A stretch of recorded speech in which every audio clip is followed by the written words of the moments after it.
আমরা এই 2 বিঘা 40 কাঠা তথা 36% জমির একটা বেটার ইউজ আমরা করতে চাই। 2 বিঘা সম্পত্তি যে একটা অমূল্য সম্পদ, এই 2 বিঘা সম্পত্তি আমাদের পূর্বপুরুষরা, আমাদের কলিগরা, তারা আমাদের যে একটা অমূল্য সম্পদ রেখে গেছেন। এই 2 বিঘা সম্পত্তি আজকে 40 কাঠা সম্পত্তি এই পল্টনের মতো এরকম একটি জায়গায় এই মহামূল্যবান সম্পত্তির আমরা মহামূল্যবান ব্যবহার আমরা করতে পারছি না। আজকে আমরা এখানে মানবেতর জীবনযাপন করছি। আমাদের সদস্যরা সেই আমলের একটা নামে মাত্র কয়েকটা রুমের মধ্যে তারা গাদাগাদি করে থাকছেন, যারা ঢাকার বাইরে থেকে সাক্ষী দিতে আসছেন।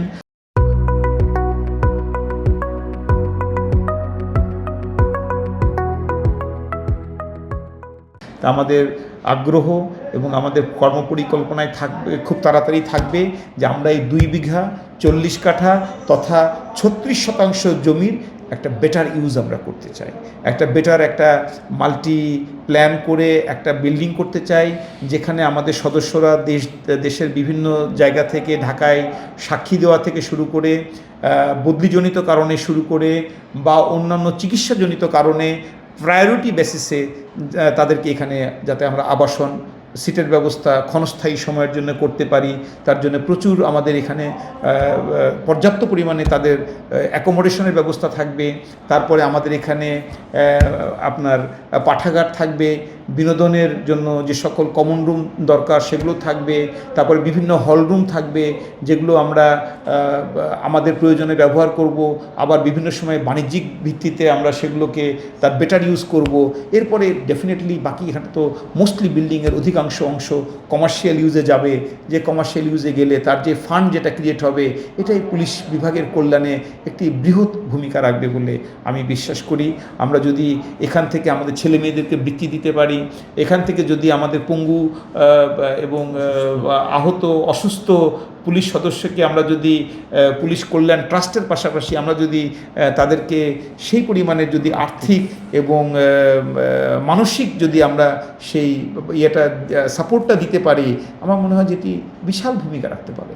আমাদের এই 2,10,000 পুলিশের যে একটা বৃহৎ পরিবার, এই পরিবারে বাংলাদেশ পুলিশ অ্যাসোসিয়েশনকে যদি সঠিকভাবে পরিচালনা করা যায় তাহলে এটি হতে পারে একটি বিশাল যুগোপযোগী এবং যুগান্তকারী একটি পরিকল্পনা এই সরকারের হতে পারে। আমরা চাইব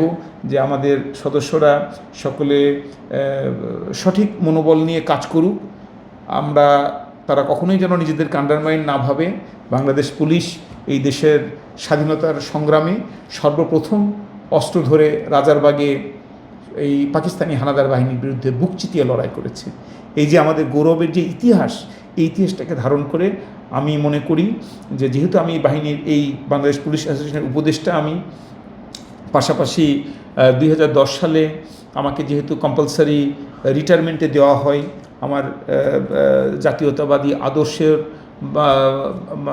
এরপর থেকে জাতীয়তাবাদী আদর্শে আমি উজ্জীবিত হয়ে আমি যেহেতু বর্তমান সরকারের বিভিন্ন ব্যক্তিবর্গের সাথে এবং উচ্চ পর্যায়ের সাথে বিভিন্ন কাজে সম্পৃক্ত থেকে আমার সহযোগিতা করার যেহেতু একটি সুযোগ হয়েছে, তা আমি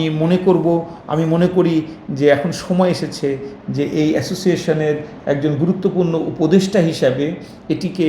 দেশ মাতৃকার কল্যাণে ব্যবহার করা। এই দেশের গণমানুষের যে দাবি যে পুলিশ উন্নত হবে, পুলিশ জনগণের সেবক হবে, এই জায়গাটাতে আমাদের উন্নত করতে গেলে এই আমাদের যে দাবি দাওয়াগুলো আছে, যে বৃহৎ যে বাহিনীর যে সদস্য, সেই দাবি দাওয়াগুলোকে সঠিকভাবে চিহ্নিত করে যদি আমাদের বর্তমান জনবান্ধব সরকার আমাদের যদি এই বিষয়গুলো অ্যাড্রেস করে আমাদের সঠিক আমাদের চাহিদাগুলো পূরণ করেন, নিশ্চয়ই বাংলাদেশে অপরাধ কমে যাবে, বাংলাদেশে একটি মর্যাদাশীল জাতিতে পরিণত হবে। কারণ আপনি অপরাধ কমাইতে পারলে, অপরাধ তো শুধু আপনি এই রাস্তাঘাটের ছিনতাই আর ডাকাত তো অপরাধ না, আপনার আর্থিক অপরাধ, আপনার যত প্রকারের মানুষের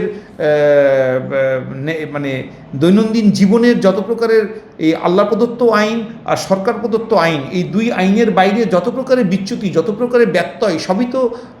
সিস্টেমে আনার জন্য, ইন অর্ডারে আনার জন্য একমাত্র বাহিনী কাজ করে, ইন্টারনাল বাহিনী, সেটাই পুলিশ।